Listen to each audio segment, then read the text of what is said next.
আসছে, তাই সেই উপলক্ষে একটি কবিতা আমি পড়ছি।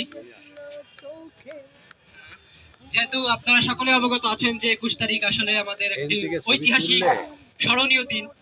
সেই দিনে অনেক ভাই বোনেরা নিজের সম্মান, নিজের জীবন দিয়ে আমাদের এই আজকের বাংলা ভাষাকে রক্ষা করেছিল, যার কারণে আজকে আমরা এরকম পর্যায়ে এসে নিজেদের কথা বলতে পারছি।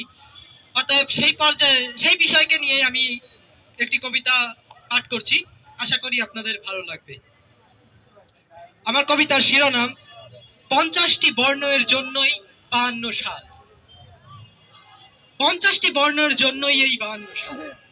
50টি বর্ণের জন্য কত বর্ণের মানুষই না দিল জীবন। তাদের ত্যাগের জন্যই আজ কথা বলি বাংলায়। তাদের ত্যাগের বিকল্প হতে পারে না কিছুই। তাদের স্মরণ রাখবে আজীবন এই বাংলায়। তোমাদের জন্যই আজ লিখি কত কবিতা গল্প। তাদের ত্যাগ ছিল না অল্প। তোমাদের জন্য থাকবে আজীবন সম্মান, শ্রদ্ধা, ভালোবাসা। তোমাদের জন্যই পেয়েছি আজ বাংলা ভাষা। সকলকে ধন্যবাদ।